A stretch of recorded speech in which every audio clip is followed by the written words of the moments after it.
Assalamualaikum warahmatullahi wabarakatuh. Bismillahirrahmanirrahim. Alhamdulillahi rabbil alamin. Wabihi nasta'inu ala umuri dunya waddin. La khawla wa la quwwata illa billahil aliyyil azim. Jamaah Al-Fatih Channel yang dirahmati oleh Allah. Untuk mengawali pertemuan kita, mari kita bersama untuk mensyukuri nikmat yang diberikan Allah kepada kita, yang banyaknya tidak pernah terhingga. Maka kata-kata yang paling bijak dan indah untuk kita sanjungkan, kecuali dengan kata puja dan puji, keharibaannya dengan mengucapkan kalimat tahmid, alhamdulillahirabbil alamin. Sholawat dan salam semoga tercurah keharibaan Nabi Muhammad SAW,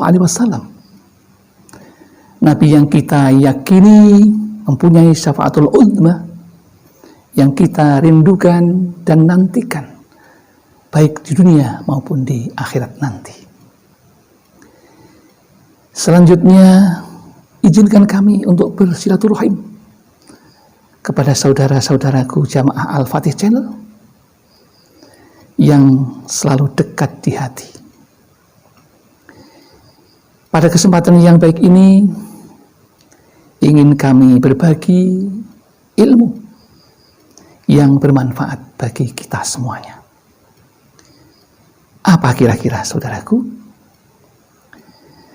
Tak lain dan tak bukan adalah tentang cita-cita orang tua kepada putra-putrinya. Tentu orang tua ingin anaknya sukses dalam segala hal. Pada kesempatan ini ingin kami bagikan tip untuk bagaimana mempersiapkan anak kita sukses di dunia maupun di akhirat. Tidak ada orang tua yang tidak punya cita-cita terhadap anak-anaknya. Pasti semuanya ingin punya putra-putri yang sukses dalam perspektif agama Islam. Sukses menurut perspektif Islam tidak hanya baik, tidak hanya sukses menurut manusia, tetapi juga menurut ukuran Tuhan Yang Maha Esa, yaitu Allah Subhanahu wa Ta'ala. Yang pertama, untuk menjadikan anak kita sukses, tentu kita tidak akan lepas dari pegangan hidup kita, yaitu Al-Quran dan hadis. Di dalam Al-Quran akan kita kaji sebagai bekal anak-anak kita agar sukses di dunia dan di akhirat nanti. Orang Barat pun punya keyakinan, meskipun kebanyakan mereka adalah orang yang tidak beragama.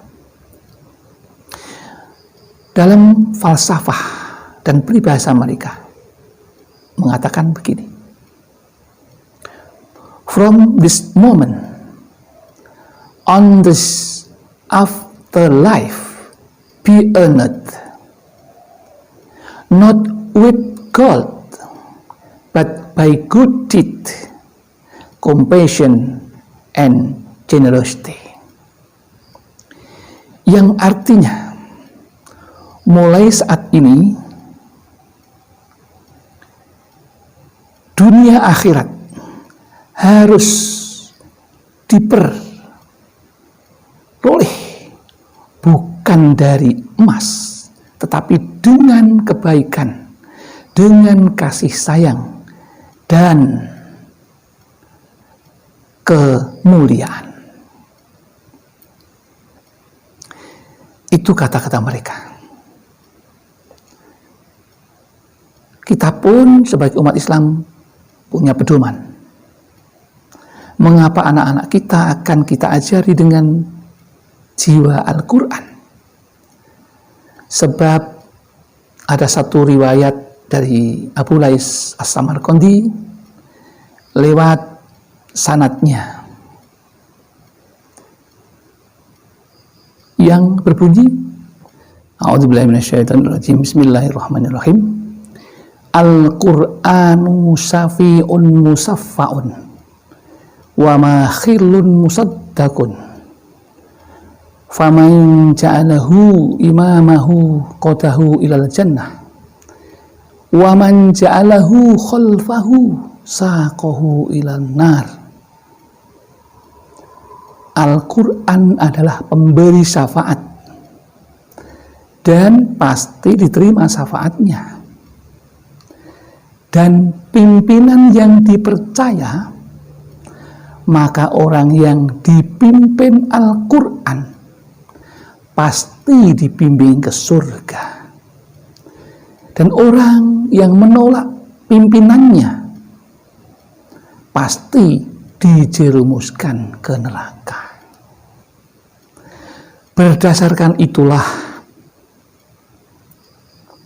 maka untuk menjadikan anak kita sukses dunia dan akhirat, maka yang pertama kali adalah membekali anak kita dengan pembiasaan yang baik, yaitu talil Qur'ani. Membiasakan untuk selalu membaca Al-Quran. Apa yang diperoleh dari talil Quran? Mendawamkan, membiasakan, menyenangi membaca Al-Quran. Allah akan memberi derajat khusus kepada yang membacanya, yang istiqomah akan membawa Al-Quran besok sebagai saksi ketika menghadap Allah Subhanahu wa Ta'ala.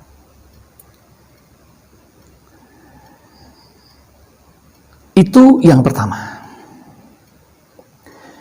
Ada pula Al-Quran itu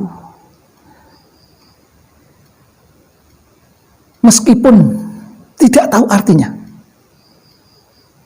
Al-Quran itu mendapatkan pahala.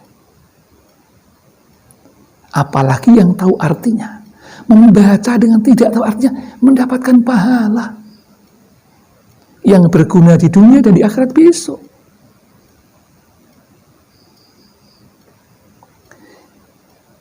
Begitu pula membekali anak kita dengan bersolawat. Bersolawat itu pun kalau orang pengamalnya tidak mengetahui maknanya pun akan tetap mendapatkan pahala. Apa tidak luar biasa itu? Kenapa kita tidak memakai itu? Maka mari biasakan anak kita untuk membaca Al-Quran dan membaca sholawat. Sekali membaca sholawat, maka Allah akan membacakannya 10 kali. Luar biasa. Yang kedua apa? Yang pertama sudah, yaitu talil Qur'ani. Yang kedua, kasratu dzikri fil majalisil ilmi, yaitu memperbanyak menghadiri majelis zikir. Kasratu dzikri fi majalisil ilmi, banyak berzikir dengan menghadiri majelis ilmu. Mengapa demikian? Kita mengajarkan anak kita untuk berzikir. Zikir kepada Allah, zikrullah. Karena dengan berzikir orang akan menjadi tenang hatinya, tenteram hatinya. Kita tentu tidak ingin punya anak yang susah, yang gelisah. Tetapi kita ingin anak kita, kecuali nanti besok akan masuk surga. Tahlil Qur'ani jelas akan dirindukan. Salah satu orang yang dirindukan oleh surga, yaitu orang yang mendawamkan, suka membaca Al-Quran. Jaminan sudah. Tidak hanya di dunia, di akhirat. Bahkan ada cerita, banyak orang yang mendawamkan Al-Quran, ada kebahagiaan yang tidak pernah disangka-sangka. Banyak cerita, orang naik haji, dia tanpa mengeluarkan sepeser pun. Yang menghajikan Allah lewat orang yang hatinya diusik oleh Allah Subhanahu wa ta'ala. Itu. Kemudian kasratu dzikri, disuruh memperbanyak zikir. Bagaimana itu maksudnya? Mari kita pelajari dulu yang namanya zikir. Hukum zikir itu bagaimana? Hukum zikir itu ada dua macam. Yang satu hukumnya sunnah. Yang sunat yang bagaimana? Yang termasuk sunnah itu, ya membaca tasbih, membaca hamdalah, membaca tahlil, membaca istighfar, membaca khauqolah, dan membaca kalimah-kalimah yang lain yang diajarkan oleh Rasulullah.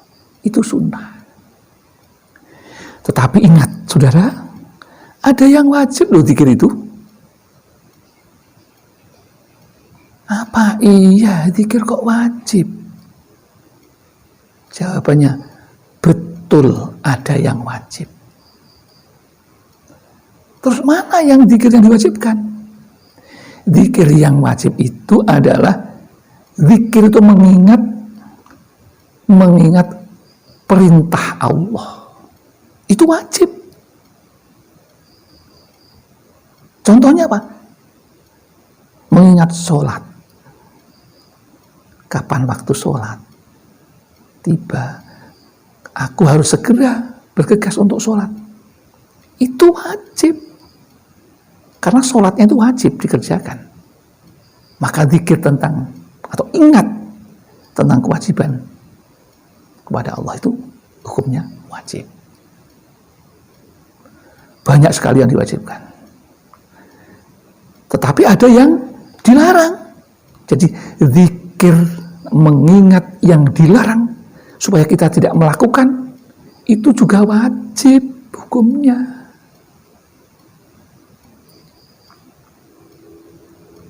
Nah, sekarang sudah paham ya hukum zikir.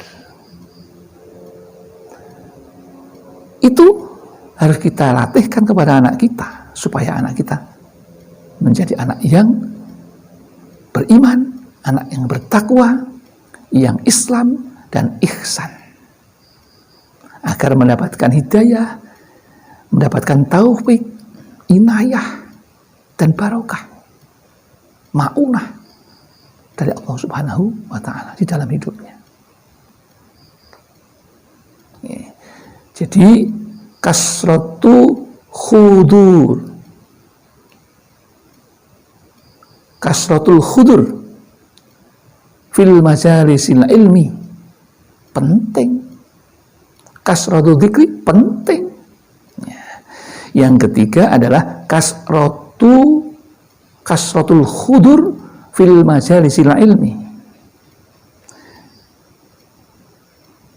Tip yang ketiga adalah anak kita diajarkan pembiasaan agar menjadi karakternya, yaitu kasratul khudur fil majalisil ilmi, memperbanyak hadir dalam majelis ilmu.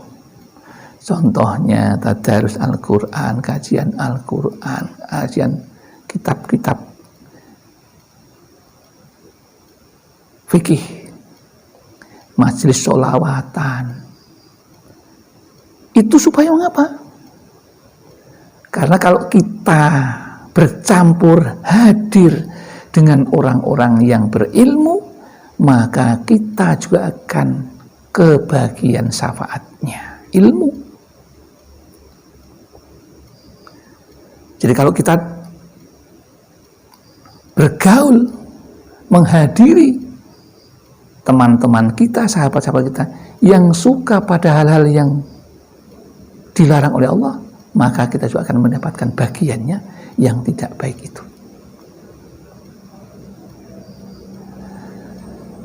Ada satu sabda Rasulullah yang mengingatkan kepada kita bahwa barang siapa yang menghadiri majelis ilmu, maka malaikat akan melindungi orang yang menghadiri majelis ilmu itu. Kemudian rahmat bermunculan, malaikat yang membawa. Untuk siapa? Untuk orang yang menghadiri majelis ilmu. Bahkan tidak hanya itu, Allah akan merasa bangga dengan orang-orang yang mau menghadiri majelis ilmu. Disuruh diperbanyak kasratul khudur fi majalisil ilmi, memperbanyak hadir dalam majelis ilmu. Saking bangganya Allah itu, ini Allah itu menceritakan kepada para malaikat dengan menyebut nama orang yang menghadiri majelis ilmu. Apa tidak hebat itu sampai seperti itu? Allah aja bangga. Masa kita tidak bangga? Malu dong. Yang tidak bangga pasti akan tidur karena matanya dikasih tepung oleh setan. Ya. Nah, kalau saudaraku Al-Fatih channel yang datang di majelis ilmu justru tidur, nah, terus yang dibanggakan apa? Nanti bangun malah sudah membuat peta alias al-ngecesu bil ngecesi, alias al-ngileru bil ngileri. Ini keluar karena orang tidur itu tidak sadar, ya ini ya. Meskipun begitu, insya Allah tetap akan dihitung kebaikannya oleh Allah, cuma beda karena ngantuk kok, ya. Maka ini saudara-saudaraku, kalau menghadiri majelis ilmu, sholawatan, tadarusan, jangan ngantuk, jangan tidur. Oke? Baik. Nah, kemudian resep yang ketiga sudah, yang keempat. Ajarkan, latihkan anak-anak kita itu untuk takwa Allah, bertakwa kepada Allah. Takwa itu melaksanakan perintahnya dan menjauhi larangannya. Diberitahukan, diajarkan supaya anak kita tahu. Karena itu bekal. Nah, dengan takwa saja sudah. Nggak usah bekal yang lain. Anak kita akan menjadi bahagia dunia akhirat. Apa iya ya? Mosok dengan takwa saja orang akan bahagia? Ini mesti ya, jamaah Al-Fatih, jangan ada yang lupa ini. Al-Quran sudah mengatakan, wa may yattaqillaha yaj'al lahu makhrajan wa yarzuqhu min haitsu la yahtasib. Barang siapa yang bertakwa kepada Allah, maka Allah akan mengeluarkan dari kesulitan dan akan memberikan rizki dari arah yang tidak disangka-sangka. Itu sudah, mari kita buktikan. Ini kaitannya dengan rizki. Takwa itu kaitannya dengan rizki. Karena akan dapat rizki min haitsu la yahtasib tadi. Kuncinya, rumusnya mendapatkan rizki itu ini jamaah ya, pahami. Ya. Min haitsu la yahtasib. Ini ada di Lumajang, Jawa Timur. Seorang kiai yang setiap hari hanya ngaji saja. Tapi istrinya 3. Itu juga sunnah Rasul. Jamaah Al-Fatih tidak usah ikut-ikutan. Satu saja bingung mencari rezekinya untuk mencukupi, mau 3. Meskipun itu boleh. Ya. Jadi mereka itu mendapatkan rezeki dari golongan yang rizkun, bukan kasbiyun, rizkun wahbiyun, rizki yang cuma-cuma diberikan Allah. Contohnya kiai yang di Lumajang tadi, istrinya 3, nggak pernah kerja, ngaji terus setiap harinya. Putranya berapa? 27 anak. Terus gimana ini untuk mencukupi kebutuhan yang besarnya seperti itu keluarganya? Di 27 istri 3 berarti 31 orang. Sehari berapa kilo itu? Itu untuk makan aja, lauknya. Tetapi beliau ini bisa menyekolahkan putra-putrinya belajar agama, sekolah sampai ke Pakistan, Arab Saudi, Sudan. Apa tidak hebat ini? Sampai ke Maroko, Turki. Beasiswa semuanya. Rizkun wahbiyun. Jangan iri karena mereka takwanya luar biasa. Jadi beliau itu tidak sempat meminta rezeki kepada Allah, hanya takwa aja. Karena memang jalan hidupnya rizkun wahbiyun. Kalau kita, ayo kita ini mendapatkan rezeki dengan rizkun kasbiyun. Rezeki dengan menjemput melalui bekerja. Karena takwa kita tidak seperti yang itu. Ada satu lagi. Ada seorang santri dari Magelang mondok di Jawa Timur, di Kediri, Lirboyo. Diambil putra mantu di sana. Namanya Pak Kiai Mahin. Beliau itu juga gak pernah kerja. Ketika beliau mengaji mengatakan, saya itu nggak pernah sempat bekerja karena ngurusi santri, santriwan, santriwati, nggak sempat bekerja, nggak sempat meminta, tapi hanya ngaji, hanya ingat kepada Allah. Karena yang namanya doa itu intinya zikir, bukan ucapan dari doa itu. Minta rezeki, minta ini, minta itu, tidak itu. Jadi ini kiai ini, Pak Kiai Mahin ini punya mobil, mendirikan pondok-pondok cabangnya di mana-mana. Uang dari mana itu? Kok ada? Ini yang perlu dipahami oleh jamaah Al-Fatih Channel. Jatahnya karena ketakwaannya, dia akan mendapatkan uang dengan rizkun wahbiyun. Nih. Kalau kita rizkun kasbiyun, rezeki tapi dengan bekerja. Kalau kiai yang takwa itu rezeki cuma-cuma gratis. Ya sekarang belum balah.